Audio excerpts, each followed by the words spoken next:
நாம் தமிழர்.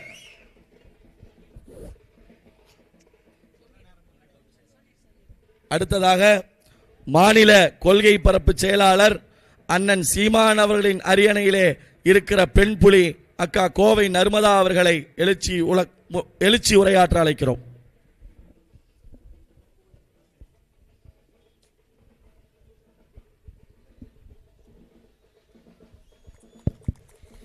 எங்கள் வாழ்வும் எங்கள் வளமும் மங்காத தமிழென்று சங்கே முழங்கு. எங்கள் பகைவர் எங்கோ மறைந்தார், இங்குள்ள தமிழர்கள் ஒன்றாதல் கண்டு. அன்பு உறவுகளுக்கு வணக்கம். வருகின்ற ஏப்ரல் 26ஆம் தேதி நாம் அனைவரும் நமது ஜனநாயக கடமையாற்ற இருக்கிறோம். அதில் யாருக்கு வாக்கு செலுத்த போறோம் அப்படிங்கிறது தான் நமக்கு முன்னாடி இருக்கிற கேள்வி. 2 பேருக்கு தான் போட்டி. யாருக்கு தெரியுங்களா? அந்த 2 பேர் யாரு? 2000 ரூபாய்க்கா 2500 ரூபாய்க்கா? இவங்களுக்கு தான் போட்டி. இந்த வாக்கு நம்ம செலுத்துறோம்ல, எல்லாரும் 18 வயதுக்கு மேற்பட்டவர்கள் வாக்கு செலுத்துறோமே, அந்த வாக்கு அவ்வளவு எளிதாக எளிய மக்களுக்கு கிடைத்து விடவில்லை. முதல்ல வாக்கு செலுத்துற உரிமை வரி கட்டக்கூடியவர்களுக்கு, படித்தவர்களுக்கு, பட்டம் பெற்றவர்களுக்கு, பெரும் முதலாளிகளுக்கு மட்டுமே வாக்கு செலுத்தக்கூடிய உரிமை வழங்கப்பட்டிருந்தது. அதற்கு பிறகு தொடர்ச்சியான போராட்டங்களினால்தான் இந்த வாக்கு உரிமை எல்லா மக்களுக்கும் வழங்கப்பட வேண்டும் என்று அரசு சொல்லி நம்ம எல்லாரும் வாக்கு செலுத்திட்டு வரோம். அதனால இந்த வாக்கு வலிமை மிக்க வாக்கு. இந்த வாக்கு காசுக்கு பணத்திற்கு விலை போக கூடாத வாக்கு, விலை மதிப்பற்ற வாக்கு. ஆனா நம்ம என்ன செய்யறோம்? ஒவ்வொரு முறையும் 5 ஆண்டுக்கு ஒரு முறை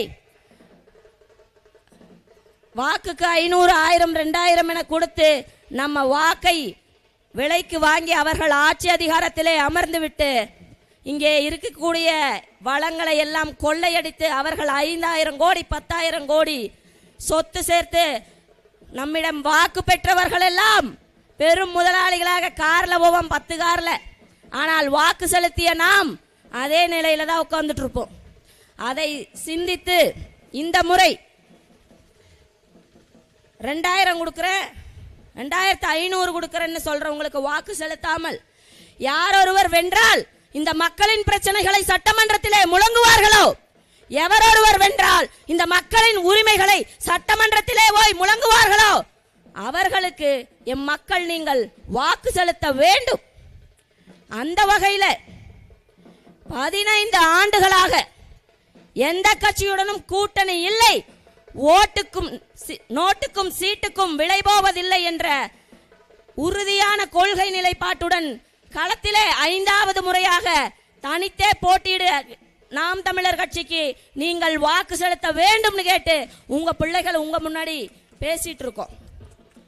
234 தொகுதிகள்ல இந்த சமூகத்தில் சரிசமமாக எண்ணிக்கையில வாழக்கூடிய பெண்களுக்கு சரிசம வாய்ப்பை கொடுத்து 117 பெண் வேட்பாளர்கள், 117 ஆண் வேட்பாளர்கள் என ஒரு சமூக சமத்துவத்தை சாத்தியப்படுத்தி இருக்கிறது நாம் தமிழர் கட்சி. பட்டங்கள் ஆள்வதும் சட்டங்கள் செய்வதும் பாரினில் பெண்கள் நடத்த வந்தோம். 8 மறுவினில் ஆணைக்கு இங்கே பெண் இளை பிள்ளை காணென்று கும்மியடின்னு 100 ஆண்டுகளுக்கு முன்னாடி பாரதி சொல்லிட்டு போனா அதை சாத்தியப்படுத்தி பெண்களுக்கு சரிசம வாய்ப்பை கொடுத்து சட்டங்கள் இயற்றப்படுகின்ற சட்டமன்றத்திலே பெண்களின் குரல் ஓங்கி ஒலிக்க வேண்டும் என்று 117 பெண் வேட்பாளர்களை களத்திலே நிறுத்தி இருக்கிறது நாம் தமிழர் கட்சி. 60 ஆண்டு காலமா நாங்க தான் பெண் விடுதலை வாங்கி கொடுத்தோம், பெண்களுக்கு எங்க தான் சமூக மாற்றம் ஏற்பட்டுச்சு, நாங்க தான் படிக்க வச்சோம்னு இந்த தமிழ்நாட்டை ஏமாற்றி கொண்டிருக்கிற திமுக பெண்களுக்கு கொடுத்திருக்கிற அரசியல் வாய்ப்பு எவ்வளவு பெண்களுக்கு சீட்டு கொடுத்திருக்கிறாங்க? வெறும் 5 விழுக்காடு, 8 விழுக்காடு, 10 விழுக்காடுக்குள்ள தான் கொடுப்பாங்க, 25க்குள்ள தான் கொடுப்பாங்க. இதே பெண் தலைவியை கட்சியின் தலைவியாக முதலமைச்சராக கொண்ட அதிமுகவும் அதே நிலைதான். நாம் தமிழர் கட்சி தான் பெண்களுக்கு சரிசம அரசியல் வாய்ப்பு கொடுத்து இந்த களத்திலே நிற்கிறது. மற்ற கட்சிகள் எல்லாம் நாங்க வென்று வந்தா பெண்களுக்கு உரிமை தொகை 1000 சொல்லி வென்று வந்துச்சு திமுக 21ல. ஆனா வென்று வந்தோன்ன தகுதி வாய்ந்த பெண்களுக்கு 1000 ரூபாய் அப்படின்னு ஒரு கண்டிஷன் வைக்கிறாங்க. எங்களுடைய பெண்களின் தகுதியை நிர்ணயிக்க நீ யாருங்கிற கேள்வியை முன்வைத்து நாம் தமிழர் கட்சி நிக்குது. அப்புறம் தகுதி வாய்ந்த பெண்களுக்கு 1000 சரி கொடுத்தீங்க. அப்புறம் இந்த பொங்கலுக்கு 26வது வருஷம் பொங்கலுக்கு 3000 ரூபாய் பொங்கல் தொகுப்பு. ஏன் 4 ஆண்டு காலமாக பொங்கல் வரலையா? 21லேருந்து 26 வரைக்கும் பொங்கல் வரலையா? வந்துச்சு.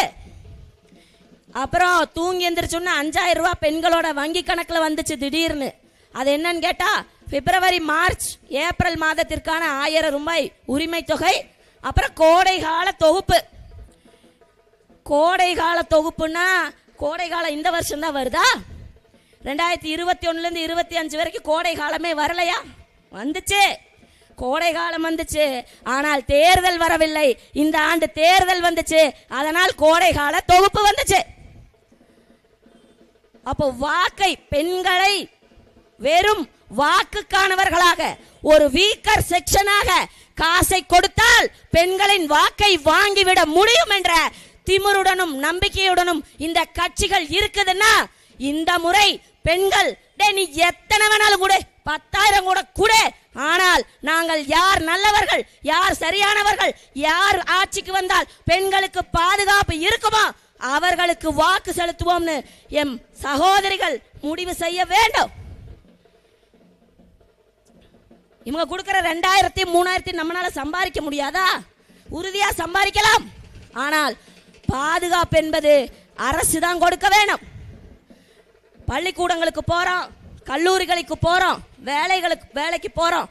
பம்பாடுபட்டு பெண்கள் ரத்தத்தை வேர்வையாக்கி உழைச்சிட்டு வர பெண்களுக்கு வீட்டை விட்டு போயிட்டு திருப்பி வீட்டுக்குள்ளே வரும்போது பாதுகாப்பான ஒரு நாட்டை கட்டியமைக்க வேண்டுமே தவிர இவர்கள் கொடுக்கின்ற 2000 3000 இங்க பெருசு அல்ல என்பதை என் தங்கைகளும் அக்காமார்களும் உறுதி செய்ய வேண்டும். இந்த தடவை இவர்களெல்லாம் பெண்களை வெறும் வாக்குக்கானவர்களாக காசை வாங்கிவிட்டு வாக்கு செலுத்தவர்களாக பார்க்கின்ற அதே வேளையில் இத்தனை கட்சி தலைவர்கள் இருக்காங்கல்ல, ஐயா ஸ்டாலின், ஐயா எடப்பாடி, இப்ப புதுசா தமிழக வெற்றி கழக தலைவர் இருக்காங்க, யாராவது ஒருவர் பெண்களின் பாதுகாப்பை உறுதி செய்திருக்கிறார்களா? அப்போ இவர்கள் யாருக்கானவர்கள்னு நீங்க சிந்திச்சு பாருங்க. எல்லா வீட்லயும் பெண் குழந்தை வச்சிருக்கிறோம். 2 வயசு குழந்தை முதல் 60 வயசு பாட்டி வரை தொடர்ச்சியான பாலியல் வன்கொடுமைகள் நடந்துட்டு இருக்கு தமிழ்நாட்டில். முன்பெப்போதும் இல்லாத அளவிற்கு பெண்களை வன்கொடுமை செய்து அதை கண்டும் காணாமலும் இருக்கிறது இந்த திராவிட மாடல் அரசு. ஆனால் அண்ணன் செந்தமிழன் சீமான் மட்டும்தான் நாம் தமிழர் கட்சி ஆட்சி அமைந்தால் என் பொண்ணை தொட்ட உனக்கு மரண தண்டனை அறிவித்திருக்கிற நெஞ்சுரம் கொண்ட ஒரே ஒரு தலைவன் என்றால் அது அண்ணன் செந்தமிழன் சீமான் அவர்கள் தான். அவர்களுக்கு வாக்கு செலுத்தாம வேற யாருக்கு வாக்கு செலுத்த போறோம்? 60 ஆண்டு காலம் மனசார மக்கள் ரெட்டலைக்கும் சூரியனுக்கும் மாறி மாறி வாக்கு செலுத்தினார்கள். ஆனால் 60 ஆண்டு காலமும் இந்த மண்ணின் நீர்வளம், நிலவளம், காற்று வளம், கனிம வளம், மண்வளம், மலைவளம் எல்லா வளங்களையும் கொள்ளையடித்த இந்த திருட்டு கூட்டம் இன்னொரு 5 ஆண்டு காலம் எங்களுக்கு கொடுங்க, தமிழ்நாட்டை சொர்க்க பூமியா மாத்திரம், சிங்கப்பூரா மாத்திரம் சொல்றான்னா 60 ஆண்டு காலத்தில் செய்யாததையா நீ 5 ஆண்டு காலத்தில் செய்ய போகிறாய் என்ற கேள்வியை அவங்க சட்டையை பிடிச்சு நம்ம கேட்கணுமா வேண்டாமா? 60 ஆண்டு காலம் அடித்த கொள்ளை பத்தாது, இன்னும் கொஞ்ச நஞ்சம் இயற்கை வளங்கள் ஒட்டிட்டு இருக்கு, நீர்வளம் ஒட்டிட்டு இருக்கு, அதையும் சேர்த்து கொள்ளையடித்து இதை சுடுகாடாக மாற்றி விடாமல் இந்த திராவிட கும்பல் ஒழியாது. அப்போ நாம் தமிழர் கட்சி இருக்கக்கூடிய கொஞ்ச நஞ்ச வளங்களையாவது காத்து மீட்டு உருவாக்கி நீர்நிலைகளை எல்லாம் தூர்வாரி அடுத்த தலைமுறை பிள்ளைகள் வாழக்கூடிய ஒரு நிலமாக இந்த தமிழர் நிலத்தை மாற்ற வேண்டும்னு 15 ஆண்டு காலமாக போராடி வரும். மக்கள் நீங்கள் அங்கீகாரம் தர வேண்டும்னு கேட்டு நிற்கிறோம். இங்க அங்கீகரிச்சிங்கன்னா சட்டமன்றத்தில் போய் சண்டை போடுவோம். இங்க அங்கீகரிக்காம விட்டுட்டீங்கன்னு வைங்க, மறுபடியும் இதே மாதிரி என்ன பிரச்சனை வந்தாலும் ரோட்ல நின்று கத்திட்டு இருப்போம். கத்தி கத்தி சாவேமே ஒழிய இந்த மக்கள் பிரச்சனைக்காக போராடுவோமே ஒழிய என்றைக்கும் நாம் தமிழர் கட்சி ஓய்ந்து விடாதே அன்பு உறவுகளே. அதனால இந்த முறை கட்சிகளை பார்க்காதீர்கள், சின்னத்தை பார்க்காதீர்கள், போட்டியிடுகிற வேட்பாளர்களின் எண்ணங்களை பாருங்கள். ஏதாவது ஒரு விஷயம், நாங்கள் இந்த 5 ஆண்டு காலம் இருந்தங்க, ஒரு தொழிற்சாலை தொடங்கணும், 2000 பேர் 3000 பேருக்கு வேலை கொடுத்தோம். வேற ஏதாவது மண் சார்ந்த தொழிற்சாலை தொழில் தொடங்கணும், மக்களுக்கு வேலை வாய்ப்பை ஏற்படுத்தி கொடுத்தோம், இளைஞர்களுக்கு வேலை வாய்ப்பை ஏற்படுத்தி கொடுத்தோம். ஏதாவது இந்த 5 ஆண்டு காலத்தில் ஒரு செய்தி இருக்குதா? வெறும் சாராயம் சாராயம் சாராயம் சாராயம் சாராயம் சாராயம் சாராய வருமானத்தை வைத்து ஒரு கட்சி ஆட்சி நடத்தி இருக்கிறது என்றால் இந்த தமிழக வரலாற்றிலே 2021 26 வரை நடந்த 5 ஆண்டு கால ஆட்சி மிகவும் மோசமான ஆட்சி. 2023-24க்கான ஒரு வருட சாராய விற்பனை எவ்வளவு தெரியுங்களா? 48,000 கோடி. வெறும் சாராயத்தை வித்து தீபாவளிக்கு 3 நாள் விடுமுறை விட்டா 750 கோடி சாராய விற்பனை. பொங்கலுக்கு 530 கோடி சாராய விற்பனை. அப்போ இந்த அரசு எதை நம்பி அரசு நடத்துது? வெறும் சாராயத்தை நம்பிதான். 5 லட்சம் பெண்களின் தாலியை அறுத்தீங்களே சாராயத்தை விற்று. அதற்கு மாற்றாக நாம் தமிழர் கட்சி வந்தா பனை மரத்திலிருந்து கல் இறக்குவதற்கு இருக்கிற தடை உடைப்போம், தடையை விளக்குவோங்கிறோம். பக்கத்தில் கேரளால கல்லுக்கு தடை இல்லை, ஆந்திராவில் கல்லுக்கு தடை இல்லை, கர்நாடகத்தில் இல்லை, தெலுங்கானாவில் கல்லுக்கு தடை இல்லை. ஆனால் தமிழ்நாட்டில் மட்டும் கல் இறக்க தடை. ஏன்? தமிழ்நாட்டோட மாநில மரமே பனை மரம் தான். அந்த பனை மரத்திலிருந்து வரக்கூடிய கல்லை இறக்க இங்கே தடை. ஏன்னா கல்லை இறக்கி வியாபாரம் செய்தால் இவர்கள் நடத்துகின்ற சாராய ஆலைகள் ஓடாது. அதனால் கல் இறக்க தடை. நாம் தமிழர் கட்சி வந்தா அந்த தடையை உடைச்சு கல் இறக்க அனுமதி. இந்த சாராய கடையில சத்தியம் செய்து சொல்கிறோம், நாம் தமிழர் ஆட்சி அமைச்சால் எல்லா சாராய கடை இழுத்து சாத்துவோம். உறுதியாக சொல்றோம். சாராயத்துல 47.5 விழுக்காடு ஆல்கஹால் இருக்கு, கல்லுல 4.8 விழுக்காடு ஆல்கஹால் இருக்கு. அப்போ சாராயம் குடிப்பது உடம்புக்கு கேடா, கல்லை குடிப்பது உடம்புக்கு கேடா? இந்திய அரசியலமைப்பு சட்டத்திலேயே கல்லை ஒரு உணவுப் பொருளாக தான் சொல்லியிருக்கு. அதனாலதான் மற்ற மாநிலங்களில் தடை இல்லை. ஆனால் அதையும் குள்ளநரித்தனமாக இங்கே தடை செய்து வைத்து நாட்டை சாராயத்தை வைத்து மட்டும் வேட்டையாட நினைக்கும் இந்த திருட்டு திராவிட கும்பலுக்கா மீண்டும் நாம் வாக்கு செலுத்த போறோம். எந்த கொம்பனாலும் குறை சொல்ல முடியாத ஆட்சின்னு அழகா பேசுவாரு. எவனாவது எழுதி கொடுத்த துண்டு சீட்டை வச்சு நம்ம முதலமைச்சர் அவர்கள். என்ன குறை சொல்ல முடியாத ஆட்சி இங்க நடக்குது? அப்படி என்னப்பா நீ மக்கள் சார்ந்த மேன்மையான ஆட்சியை கொடுக்குறீங்க? பட்டப்பகலிலே சென்னையில, தமிழ்நாட்டின் தலைநகரம் சென்னையில ஒரு பகுஜன் சமாஜ்வாதி கட்சியின் தலைவர் அண்ணன் ஆம்ஸ்ட்ராங் அவர்கள் வெட்டி பச்சை படுகொலை செய்யப்படுகிறார். எங்க இருக்கு உங்க சட்டமும் காவல்துறையும்? காவல்துறை தன் கட்டுப்பாட்டிலே வைத்திருக்கக்கூடிய முதலமைச்சர் ஒரு கட்சியின் தலைவர் பட்டப்பகலில வெட்டி கொலை செய்யப்படுகிறார்னா அதற்கு பதில் இருக்குதா? சட்டம் ஒழுங்கு எப்படி இருக்கு? நாகர்கோயில்ல ஒரு காங்கிரஸ் கட்சியின் பிரமுகர் வெட்டி கொலை செய்யப்படுகிறார். இப்ப இதையெல்லாம் மாற்றணும்னு நாம் தமிழர் கட்சி நினைக்குது. மக்கள் எதற்காக நாம் தமிழர் கட்சிக்கு வாக்கு செலுத்துங்கன்னு கேட்கிறோம். நாம் தமிழர் கட்சி ஒரு தனி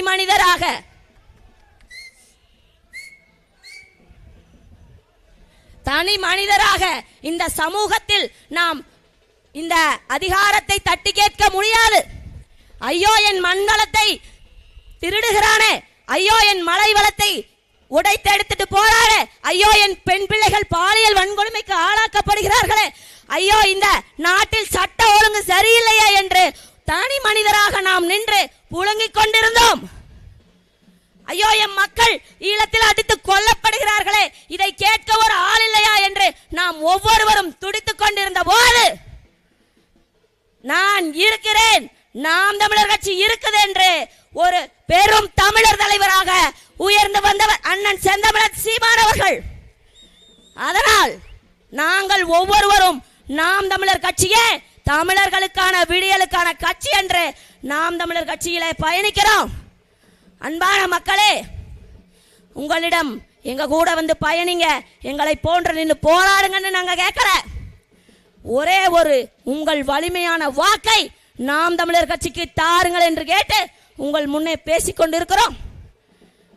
மற்ற கட்சிகளுக்கெல்லாம் அது பொன்னான வாக்கு. ஏன்னா நம்மளுடைய வாக்கை வாங்கி அவர்கள் பொன்னும் பொருளும் கோடி கணக்கிலே வளங்களை கொள்ளையடித்து அவர்களுக்கு சொத்து சேர்த்திக் கொள்வார்கள். அதனால் அவர்களுக்கு அது பொன்னான வாக்கு. ஆனால் நாம் தமிழர் கட்சிக்கு இது வலிமை மிகு வாக்கு. ஏன் ஒவ்வொரு வாக்கும் வலிமையானதுன்னு நாங்க சொல்றோம்? நம்முடைய ஒவ்வொரு வாக்கும் இந்த 5 ஆண்டு கால ஆட்சி சரியில்லையா, அடுத்ததாக யார் நம்மை ஆள வேணும் முடிவு செய்வது இந்த வலிமையான வாக்கு. அதனால் இந்த வாக்குகள் வலிமையானதுன்னு நாம் தமிழர் கட்சி சொல்லுது. எனவே அன்பு உறவுகளே, இந்த பல்லடம் சட்டமன்ற தொகுதியில எண்ணற்ற சிக்கல்கள். இங்க இந்த நேரம் சாயங்காலம் வந்து பார்த்தீங்கன்னா தமிழர் யாரு வடவர் யாருன்னே கண்டுபிடிக்க முடியாது. வடவர்கள் எண்ணிக்கை தான் அதிகமாக இருக்கும்.